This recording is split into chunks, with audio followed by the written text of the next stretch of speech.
하나님의 말씀 보겠습니다. 마가복음 11장입니다. 1절부터 11절까지 말씀 한 절씩 교독하겠습니다.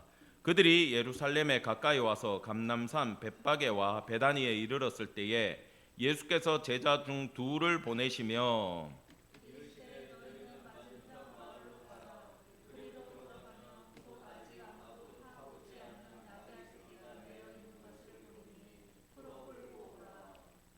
만일 누가 너희에게 왜 이렇게 하느냐 묻거든 주가 쓰시겠다 하라. 그리하면 즉시 이리로 보내리라 하시니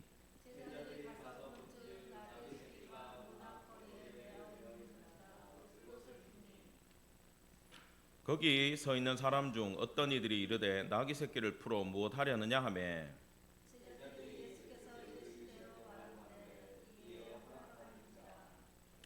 나귀 새끼를 예수께로 끌고 와서 자기들의 겉옷을 그 위에 얹어 놓음에 예수께서 타시니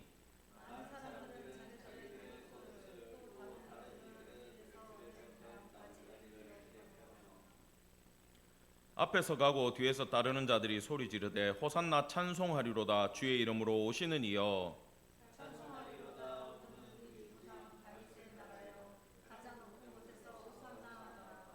같이 보겠습니다. 예수께서 예루살렘에 이르러 성전에 들어가사 모든 것을 둘러보시고 때가 이미 저물매 12 제자를 데리시고 베다니에 나아가시니라.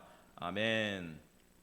오늘 말씀의 제목은 주가 쓰시겠다 하라입니다. 마태복음 11장 첫 번째 강의 말씀 전하겠습니다. 이제 마가복음 기준으로는 일주일 남았습니다. 예수님의 마지막 일주일 고난주간이 시작되는 기사인데요. 참 특이하게도 마가복음은 마지막 일주일에 3분의 1, 5장 가까이를 허락을 하고 있어요. 엄청난 양을 여기에 포커스를 잡고 있습니다. 그럼 뭐냐? 마가가 지금 하고자 하는 이야기는 예수님의 고난에 뭐가 있어요? 시선이 가 있는 거예요. 지금 핵심적으로 바라보고 있습니다. 그리고 예수님이 오늘 입성할 때 우리가 읽었듯이 예수께서는 스가랴의 예언대로 나귀 새끼를 타고 들어오셨고 많은 사람들이 호산나 주의 이름으로 오시는 이여 우리 조상 다윗의 나라여 그렇게 외쳤습니다. 그리고 자신의 신분을 오늘 당당히 밝히셨고 처음으로 왕처럼 왕도의 왕의 대로 다윗의 길을 통해 가지고 들어가셨어요.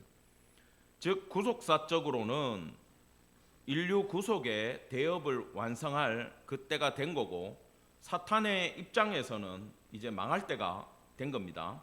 운명의 때가 왔어요. 그래서 어쩌면 이 구속사에는 지금 이제 일주일 동안 전쟁이 시작된 거예요.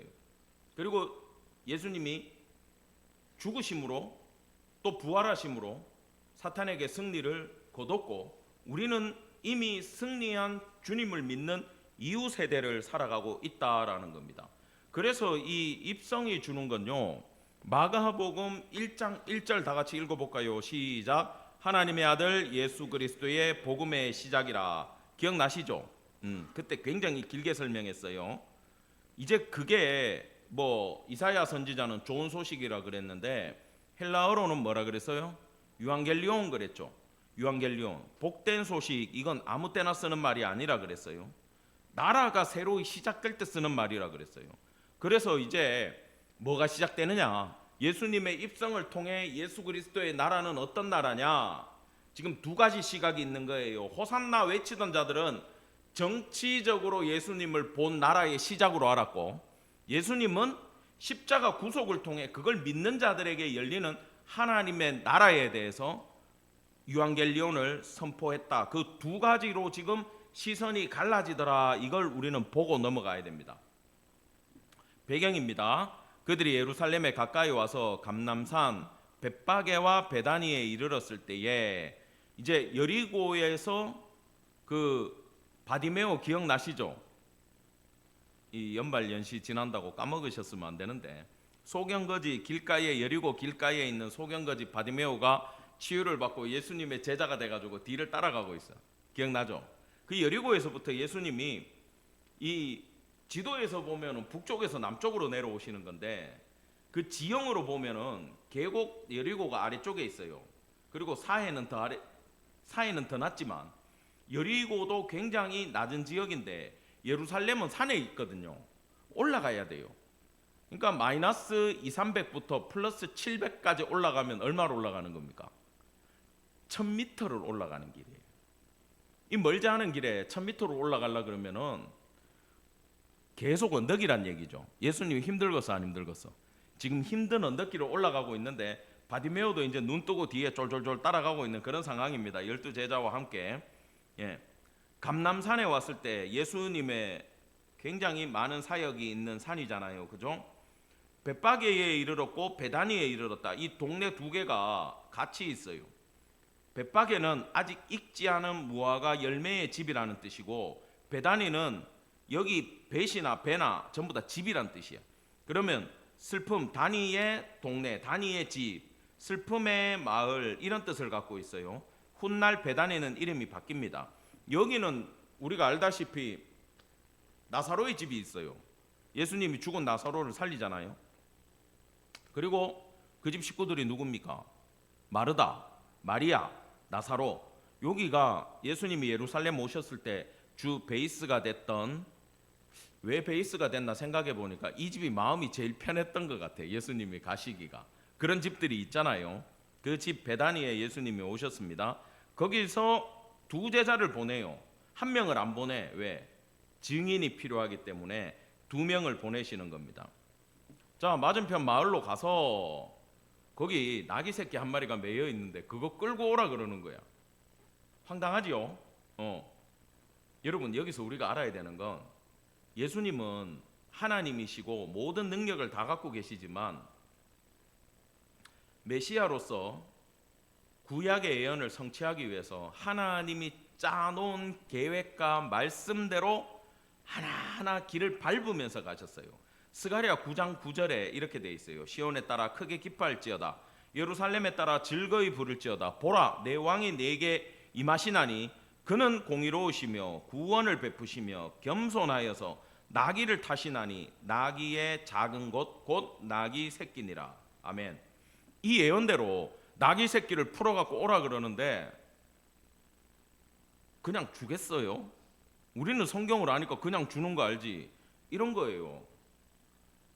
집사님 집에 누가 와가지고 차 키 달래. 그럼 좀 안 되겠다. 차가 커가지고. 그 집사님 차 달래. 작은 차 달래. 그 집에 큰 차 있고 작은 차 있으면 작은 차 달래. 그러면 아이고 갖고 가십시오 그러고 차 키를 주겠어요? 2천만 원입니다. 돈 받고 줄 거 아니야. 그죠? 아니 그럼 렌트비라도 줘야 될 거 아니에요. 근데 그냥 달라 그러면 준대요. 지금 그 일이 벌어지고 있어요. 자, 요세푸스는 이 나귀에 대해서 세 가지 의미를 부여를 합니다. 유대인들은 이런 생각을 가지고 있었대요. 섬김 그러면은 나귀고, 봉사 그래도 나귀고, 짐을 지는 것도 뭐다? 나귀다. 그리고 예수님이 지금 겸손하게 나귀를 타고 입성한다라는 거에서 우리는 눈치를 채야 돼요. 지금 유대인들은 눈치를 못 채고 있어. 근데 이건 역사적으로 어떤 의미가 있냐면, 전쟁을 할 때 우리가 저기 중국하고 지금 전쟁을 할 거예요. 그러면 사신단을 보낼 때 말을 태워가지고 딱 보내잖아요. 그러면 싸우자는 얘기야. 근데 나귀를 태워갖고 사신을 보내면 화친하자는 얘기예요. 아시겠죠? 그러면 예수님은 나귀를 타다 못해가지고 지금 새끼를 타고 오셨잖아요. 그러면 예수님의 마음은 로마하고 지금 전쟁을 하러 입성하는 거예요? 아니면 종교 지도자들하고 싸우러 가는 거예요? 평화의 왕으로 가시는 거예요? 평화의 왕으로 입성하기 때문에 절대 오해하지 말고 그 중에서도 가장 겸손한 모습으로 갈 거기 때문에 나귀 새끼를 타고 입성하시겠다는 예언이 있었고, 그 예언대로 들어가신다 그러면 예수님을 정치적으로 보면 됩니까 안 됩니까? 안 되죠. 근데 사람들은 이 부분에 대해서 착각을 하게 돼 있어요. 왜 착각을 했냐면 스가랴 14장 4절입니다. 다 같이 시작. 그날에 그의 밭이 예루살렘 앞 곧 동쪽 감람산에 서실 것이요, 감람산은 그 한가운데가 동서로 갈라져 매우 큰 골짜기가 되어서 산 절반은 북으로 절반은 남으로 옮기고. 자, 이게 무슨 얘기냐면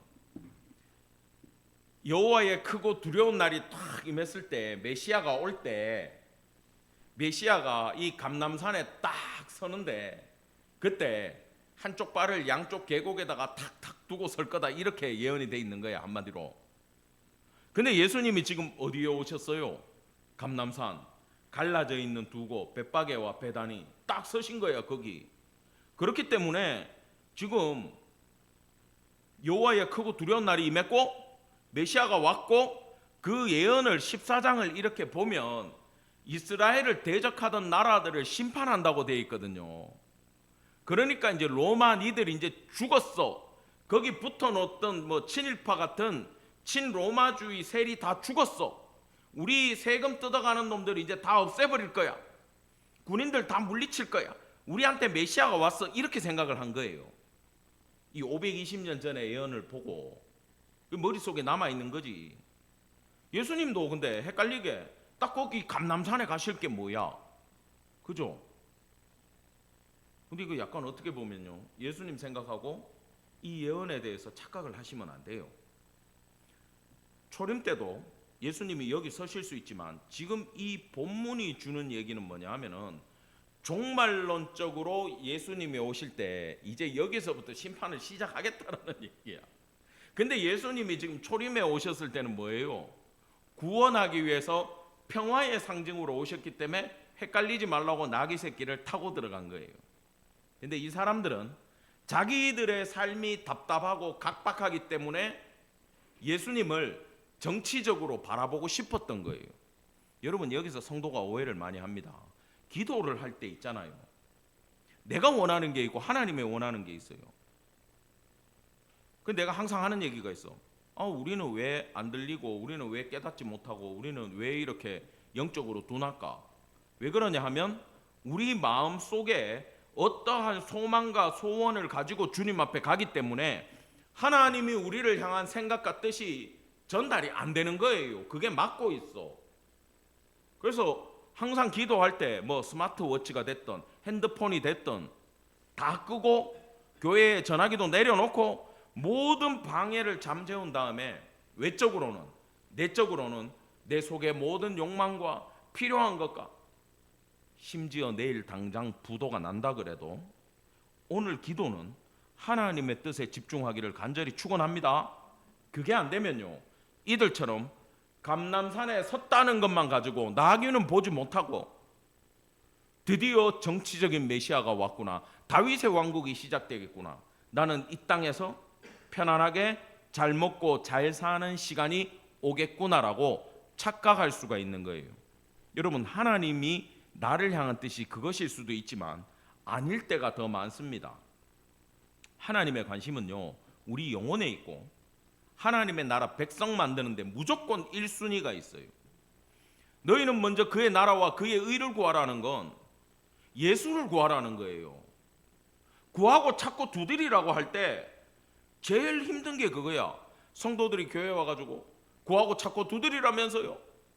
마태복음 7장에도 나오고 또 어디 나와요? 누가복음 11장에도 나오고 성경에 계속 나오잖아. 두들기라고. 근데 그 얘기 결론이 뭡니까? 좋은 것 준다며.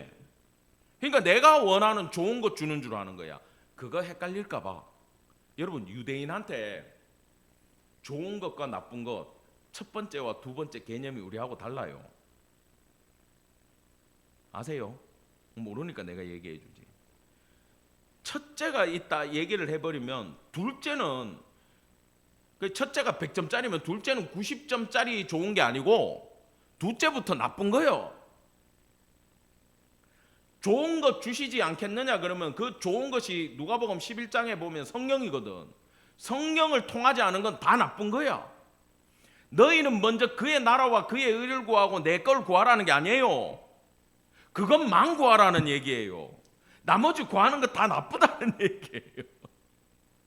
무조건 예수 구하고 성령 구하고 그걸 통해서 얻는 것만 좋은 거고, 먼저 교회를 위해 기도하고 선교를 위해 기도하고 목사님 기도하고 내 기도하고 내 돈 기도하고 우리 집 기도하고 자식 기도하고 첫째 둘째 셋째 넷째 내려가라는 얘기가 아니에요. 첫 번째 예수님 구하면 그 예수님으로 내가 충만하면 내가 충만하기 때문에 나머지 다 이루어진다라는 뜻임을 믿기를 간절히 축원합니다. 이걸 기억하셔야 돼. 네, 또 셌어요. 죄송합니다. 자, 3절부터 7절까지 같이 보겠습니다. 시작. 만일 누가 너희에게 왜 이렇게 하느냐 묻거든 주가 쓰시겠다 하라. 그리하면 즉시 이리로 보내리라 하시니 제자들이 가서 본즉 나귀 새끼가 문 앞거리에 매여 있는지라. 그것을 푸니 당연하죠. 거기 서 있는 사람 중 어떤 이들이 이르되 나귀 새끼를 풀어 무엇 하려느냐 하며 이거 왜 갖고 가? 그 얘기야. 주인 있어. 제자들이 얘기합니다. 예수께서 이르신 대로 말하되 이에 허락하는지라. 예수님이 뭐라고 일렀죠? 주가 쓰시겠다 하라. 나귀 새끼를 예수께 끌고 와서 자기들의 겉옷을 그 위에 얹어 놓음에 예수께서 타시니. 예수님 옷 안 깔아주면 안 타세요? 예수님 한숨 쉬면 어떡해?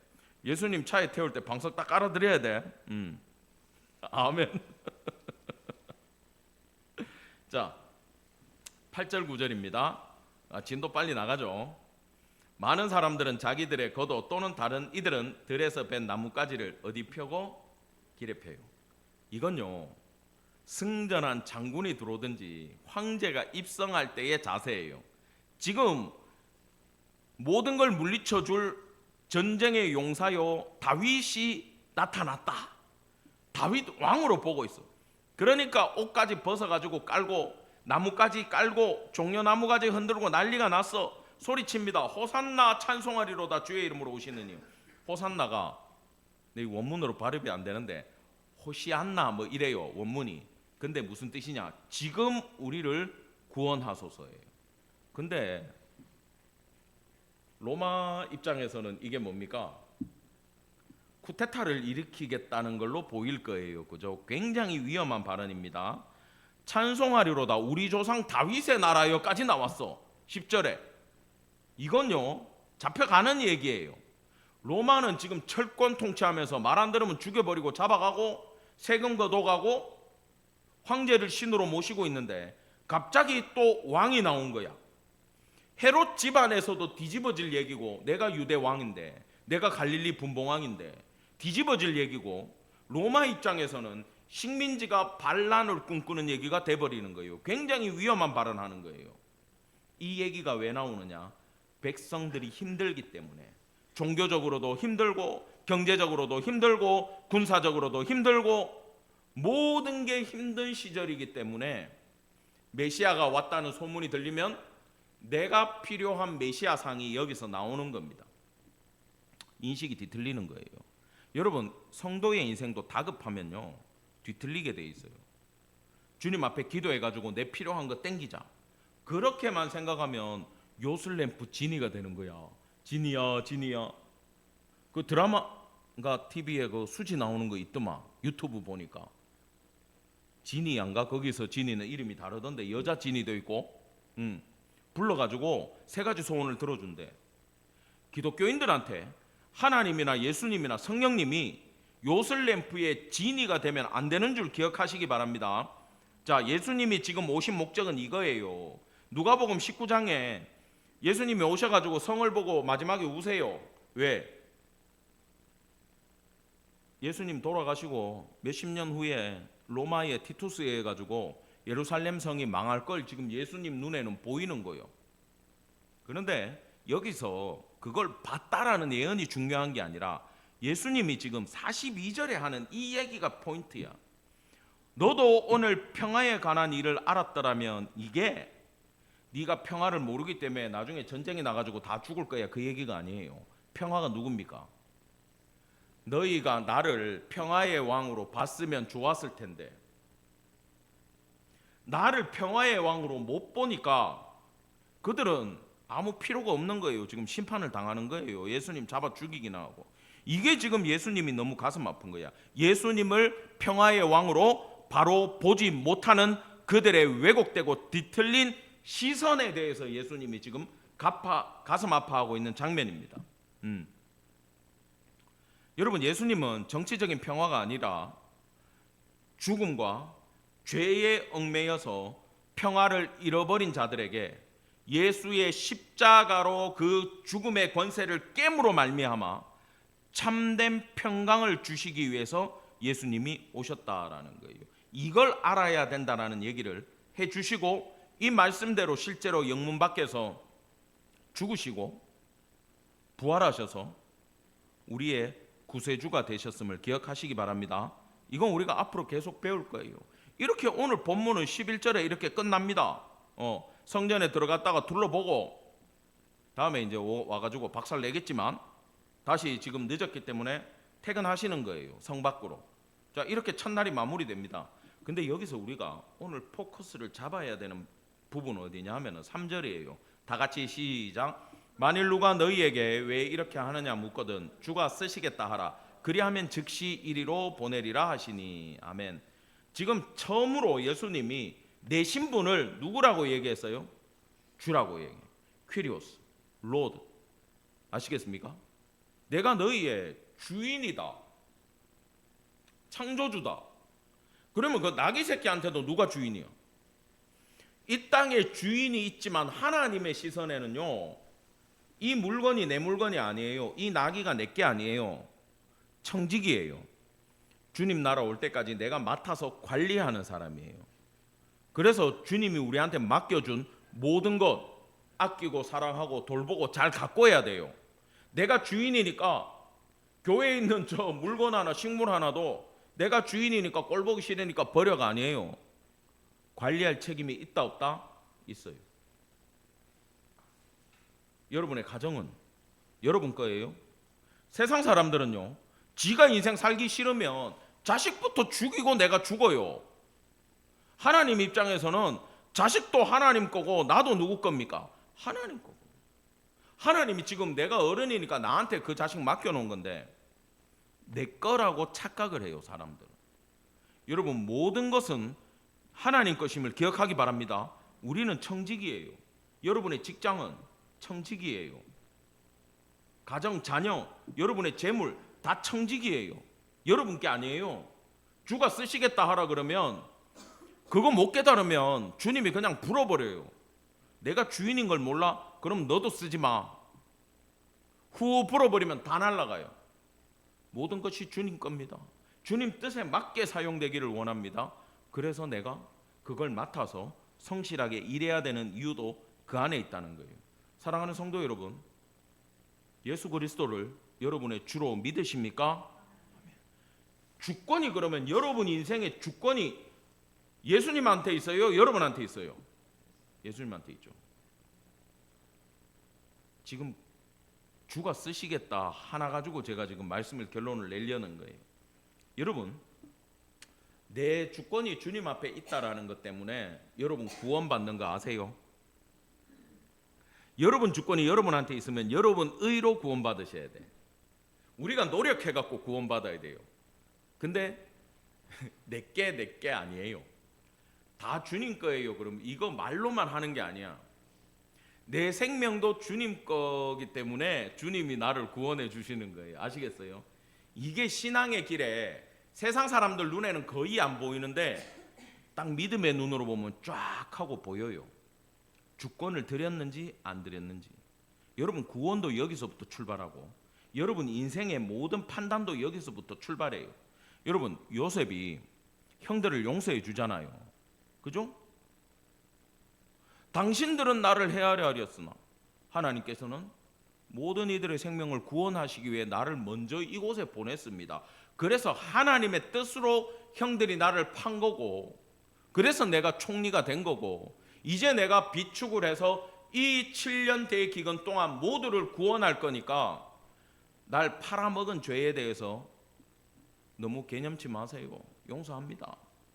라는 참된 용서를 하기까지 그 전에 전제된 게 뭐냐 하면은 하나님의 주권에 대해서 요셉이 깨달았을 때 용서가 가능했다는 거예요. 내가 나에게 해를 끼치고 나를 힘들게 하는 인간을 용서 못하는 건 하나님의 주권을 아직 인정하지 않기 때문에 용서를 못하는 거예요. 여러분 우리가 다 별로 가진 게 없는 자들이에요. 근데 하나님이 어떨 때 마음을 주실 때가 있잖아요. 나눠라. 그러면 내 쓸 것도 없는데, 내 먹을 것도 없고 내 새끼 챙길 것도 없는데 하나님 나누라 그러면 믿음으로 벌벌벌벌 떨면서 돈 찾아가지고 나눠요. 보면 그렇게들 해. 내가 보면. 근데 하나님 주권을 안 믿는데 드릴 수 있나요? 못 드려요. 주권 인정 안 하면요 가난한 여러분들이 상대적 가난하냐? 이재용에 비해서 가난한 여러분들이 다른 사람 못 도와요. 11조 못 해요. 성경원금 못 보내요. 왜? 내가 더 가난하기 때문에. 하나님 거라고 믿고 주권이 그분께 있고 내가 나누더라도 또 채워주실 걸 믿기 때문에 나눌 수 있고 헌금할 수 있는 거예요. 억울한 일이 많아요. 여러분들이 복수하기 위해서 칼을 갈지 않는 이유도 주권이 하나님 앞에 있기 때문에 내 억울한 것도 누가 압니까 모릅니까? 알 거고. 그런 거 있잖아요. 오늘 아는 사랑하는 목사님 한 분을 만나가지고 같이 저녁을 먹었는데 그 목사님 아들이 밤늦게 전화가 와가지고 경찰서를 갔대. 공원에서 그냥 음악 듣고 친구들하고 앉아 있는데 깡패 같은 애가 와가지고 애를 때렸나 봐. 그래가지고 이 애가 아빠한테 전화하고 경찰 부르고 뭐 이래 갔는데 얘는 굉장히 억울하게 같이 있다가 두들겨 맞은 케이스지. 그럼 그 아버지 심정이 어떤지 느낌이 오죠. 맞은 애도 아프지만 아버지가 더 화가 나요 안 나요? 목사만 아니었으면 이러더라고. 그 목사님은 이렇게 겉으로 보면 저는 거기 가면 애기입니다. 애기. 굉장히 나는 거기 가면 이거 애기야 얼굴이. 여러분들은 내 얼굴이 무섭다 그러는데 나는 완전 애기예요. 그 목사님 옆에 서면 덩치도 애기야. 얼마나 나는 귀여운지 몰라. 인정 안 하는 눈빛인데. 그럼 그 목사님이 화가 나면 어떻게 되겠어? 근데 목사니까 이제 참으시고 지금 검사한테까지 넘어갔대 그 사건이. 요즘 아동에 대해서 폭행을 한 건 안 봐준대요 검사들도. 근데 그 때린 사람 부부가 다 문제가 있는 것 같아. 뭐 와이프가 또 막 연락해가지고 네 집 어디야 주소 어디야 막 물어보고 이랬대. 근데 또 그 사모님 순진해가지고 집 어딘지 알려줬대. 그래서 그 검사한테 얘기하니까 절대 못 건들도록 단단히 얘기하겠다고 검사가 그렇게 얘기했다 그러더라고. 근데 이게 뭐냐? 내 애가 두들겨 맞았는데 아빠가 어떻게 돼요? 이 화가 머리끝까지 올라가더라고. 여러분 하나님 똑같습니다. 우리 주의 자녀들 있잖아요. 하나님이 사랑하고 관심 갖고 있고 축복해주는 이 자녀들이 어디 가가지고 억울한 일 당하잖아요. 그럼 여러분들은 무조건 참고 돌아와가지고 그냥 기도하세요. 하나님, 사랑하는 주의 자녀인 제가 이렇게 억울한 일을 당했습니다.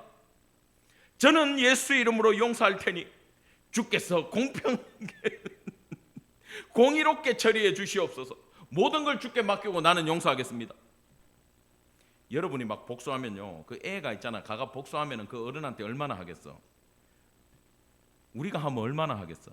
근데 만유의 주가 공의롭지 못하네, 너 오늘 좀 혼나야 되겠네. 그럼 걔는 어떻게 되겠어? 뼈도 못 추리겠지. 그러니까 여러분들은 주권이 하나님 앞에 있으니까 억울한 일 당해도 맡겨버리면 돼. 그리고요, 이제 우리의 인생이 만약에 뭐 회사에 실직한다, 아니면 퇴직했다. 남편 퇴직을 대비해가지고 와이프들이 또 기술도 좀 배워놔야 돼, 요즘 시대는. 근데 그렇게 막막한 삶이 갑자기 내 인생에 다가왔을 때도 꿋꿋하게 성실한 삶을 살아갈 수 있는 것도 누가 보고 계시니까? 내 주인이 계시니까. 여러분 염려하지 마시기 바랍니다. 이 삶의 모든 영역 가운데 구원에서부터 우리의 밥숟가락 하나까지도 주권이 누구한테 있다? 하나님 앞에 있다는 게 1번이에요. 이 인식이 돼야 돼. 이거 신앙에서 굉장히 중요한 거예요. 이것 때문에 신앙이 성공하고 망하고, 다윗은 주권을 맡겨가지고 왕이 되고 사울은 주권을 안 맡겨가지고 왕에서 되고 쫓겨나고, 그런 일이 전부 다 이 주권에 대한 내 생각이 뭐냐를 하나님 굉장히 중요하게 보는 거예요. 아직도 내 주권을 내가 쥐고 있다 그러면 하나님은 그럴 겁니다. 네 구원도 네가 한번 시켜봐 그럴 거예요. 그래서 구원받은 성도들이라면 내 삶에 대한 주권도 반드시 넘겨야 된다는 걸 기억하시기 바랍니다. 이 1번이 해결됐어요? 아멘, 해결됐어. 자, 그러면 2번으로 가야 돼. 그러면 주권이 그분한테 있잖아요. 그러면 굉장히 세밀하게 하나님이 준비하고 역사하고 마음을 주고 이끌어가는 것도 믿으십니까? 오늘 라기 사건이 그거예요. 주권에서부터 파생되는 게 뭐냐? 간섭하심이야. 자, 뭐가 간섭하셨냐 하면은 나귀 새끼를 하나님하고 예수님하고 짜고 마을 건너편에다가 새끼 나귀 예수님 정도 딱 질 수 있는 나귀를 딱 세팅을 해놓고 제자들을 보내고 얘기를 할 때 마음을 창조하신 이가 마음을 탁 하고 던져놓으면 가지고 가라 이렇게 되잖아요. 그럼 나귀는 어떻게 되지? 나귀는 매여 있다가 자유함을 얻고 등 뒤에 누구를 태워? 예수님이 그냥 예수님이요. 하나님의 아들이고 우리를 구원할 뿐이고 메시아고 스가랴 9장 9절을 성취할 나귀가 누가 되는 거야? 내가 되는 거 아닙니까? 놀라워요, 안 놀라워요? 놀라워요. 여러분, 하나님이 간섭하셔가지고 쓰기 시작하면 이 나귀도 매임에서 풀려나듯이 성도의 삶도 묶여있는 모든 건강에 묶여있는 거, 물질에 묶여있는 거, 자녀에 묶여있는 거, 내 사고에 묶여있는 모든 게 하나님의 간섭이 우리 인생에 탁 주권을 인정하면서 넘어오고 하나님이 개입하실 때 모든 게 열린다는 걸 여러분 믿기를 간절히 축원합니다. 그래서요, 신앙생활의 핵심이 뭐냐? 하나님이 날 써주는 거예요. 그 나귀 새끼처럼. 그러면요, 하나님이 쓰려면 어떻게 해야 돼?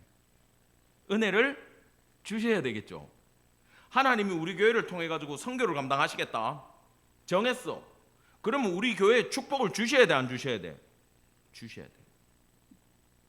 여러분, 새해에는 우리의 모든 주권을 온전히 주님께 맡기고 하나님의 간섭하심이 있게 해달라고, 우리를 써달라고 기도하기를 간절히 축원합니다. 그러면 모든 묶여있는 게 풀리고 모든 은혜가 하나님 쓰기 위해서 주어진다라는 것을 기억하셔야 돼요. 그러면 오늘 밤 여러분의 기도의 포커스를 딱 하나 잡아라. 어디에 잡으면 되겠어요? 이거 주권부터 쓰임까지 다 얘기하면 기니까 한마디만 하면 돼. 하나님, 저는 주님의 거니까 주님 뜻에 맞게 저를 써주시고 우리 가정을 써주시고 내가 가진 모든 것 사용하시고 우리 교회를 사용하셔서 우리의 주인 되신 예수께서 당신의 뜻을 마지막 때에 이루어 주십시오. 주님, 우리를 사용해 주십시오. 기도하는 밤 되기를 간절히 축원합니다. 아멘. 기도하겠습니다. 주님, 은혜를 감사드립니다. 오늘 밤 저희가 이제 부르짖고 기도하기를 원합니다. 우리의 주권을 주님 앞에 온전히 맡기고 우리가 주님의 것이오니 우리 교회가 주님의 것이오니 주님 뜻에 맞게 저희를 사용하여 주시옵소서. 주권을 드림받아요 주님의 세밀한 간섭 아래 놀랍게 사용되기를 원하오니 아버지여, 저희들의 기도 들어주시고 저희들을 사용하여 주셔서 이 땅에 매여있는 모든 것에서 자유함을 누리고 평강을 누릴 수 있도록 은혜를 베풀어 주시옵소서. 감사드리며 우리 구주 예수 그리스도 이름 받들어 간절히 기도드렸습니다. 아멘.